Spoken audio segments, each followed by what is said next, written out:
a corporate jet waited in a hangar at Salt Lake International Airport. Its 4 passengers, scientists and executives from a global pharmaceutical company, were locked in negotiations with 3 men in a nearby building.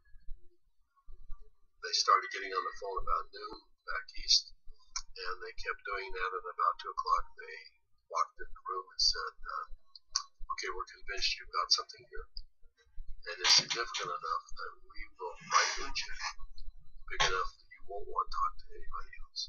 We said, we'll call you tomorrow. And we immediately adjourned into our conference room again to discuss the offer that they put on the table. How these men came together and the decision they made that day is the story of ASEA's genesis.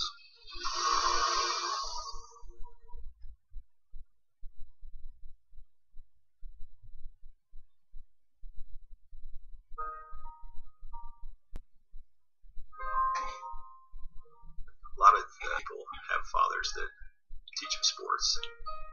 My father happened to be a great strategist, and from a very young age, I recall having discussions with him about what he was doing. At the time, he was running fairly large companies, and I can remember driving in the car with him and him talking to me about strategy, about what is strategy and how to think differently about a company. Burtis Norton was well qualified to teach his son. At the time, he was sales planning manager of the billion-dollar beverage division of General Foods Corporation in New York, with responsibility for iconic products like Kool-Aid, Country Time, and others. In 1985, he was recruited by Dart and Kraft, and eventually became the head of Hobart Corporation U.S. near Cincinnati, Ohio. 5 years later, he rejoined Kraft General Foods in Chicago as vice president of the Channel Group, managing a billion-dollar private business that led to the eventual integration of General Foods, Oscar Mayer, and Kraft Foods. Based on his track record, Burtis was asked to help re-engineer the company to increase efficiency in relation to an industry-wide initiative called Efficient Consumer Response.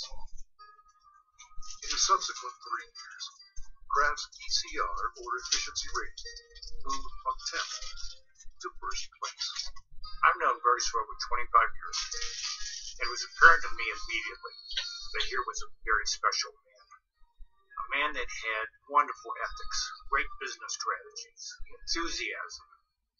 There was no question that this man was going to be a huge success, and he is a success.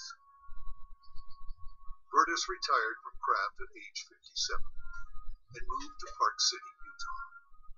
We thought he would take retirement seriously. He did not. Shortly after doing some service for our church, he was asked to run a biotech company. He had a lab in Southern California, 5 PhDs reported to him, a series of master's and graduate students as well, all doing work for him there.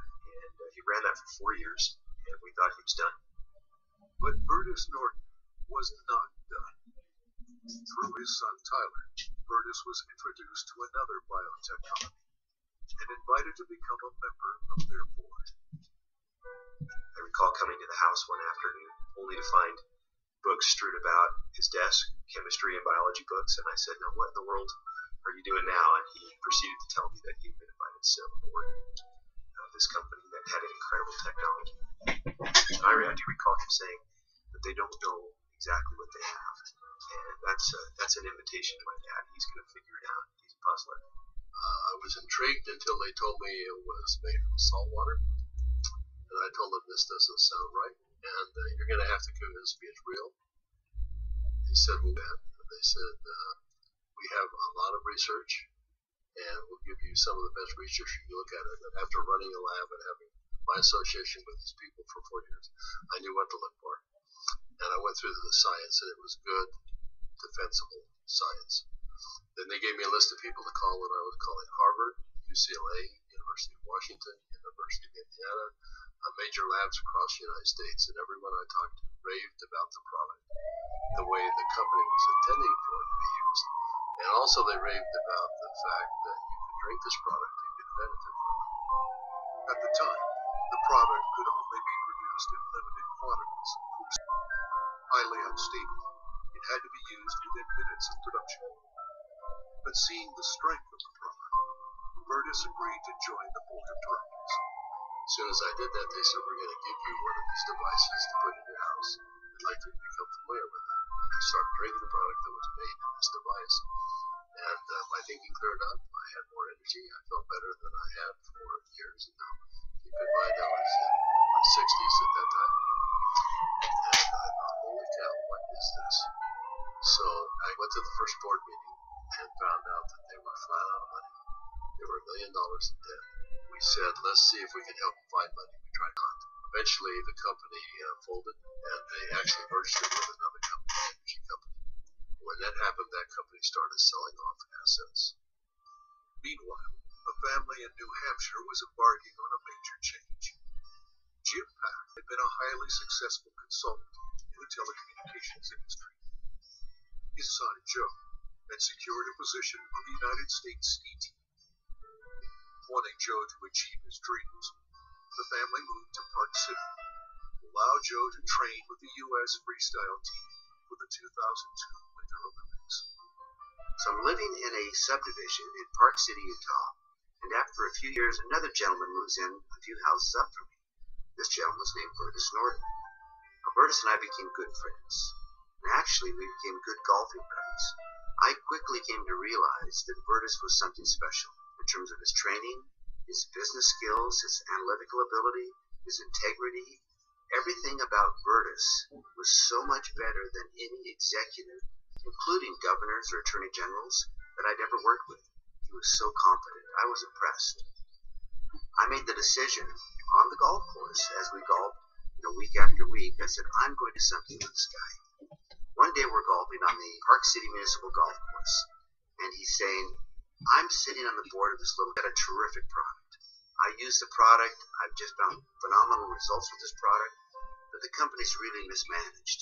He said, the product is so good that I'm going to put together an investment company to acquire this product. And he pulled the golf cart over on the fairway, reached his back pocket, pulled out a folded check, business check, that was blank. And he said, you got a pen? And I handed him a pen, and he wrote a very big check. And he said, let's go do this together. And I said, are you crazy? You don't even know what it is. I said, Virtus, that's true, but I know everything about you. I know you've done your due diligence. If you're to the point where you want to form an investment company to acquire this technology, and that was a start in the formation of ASEA. Of anybody that I've known, my favorite person is Jim Pack. I don't think just because he's brilliant. I think it's because he has drive, and he engenders trust and confidence. And so we started down the road together, and over the course of a year, we discovered what the product was and why it worked. We developed what's called the mechanism of action. They discovered the product was based on redox biochemistry, a new field of science that emerged near the beginning of the 21st century. Redox signaling is a function source of light. Redox signaling molecules are created within every cell of the body. They're vital to the immune system and to cellular repair and replace mechanisms. As one gets older, the body's ability to make these molecules decreases, a function of aging. The product provided a replenishing source of the exact redox signaling molecules the body creates, and in the same balance, enhancing cellular health. Knowing the product shelf life was essential, Virtus and Jim challenged a team of researchers, including Dr. Gary Samuelson. And we bought some equipment that kept making product over and over and over again, and we'd run it through the computer. Finally, after months, he finally came in and said, I think I've got the product stabilized. And we started testing it and found out that he had, in fact, stabilized the product. After stabilization had been achieved, Virtus met with a group of university scientists. We had told them that we had stabilized this mix of molecules, and they said, no, it can't be done.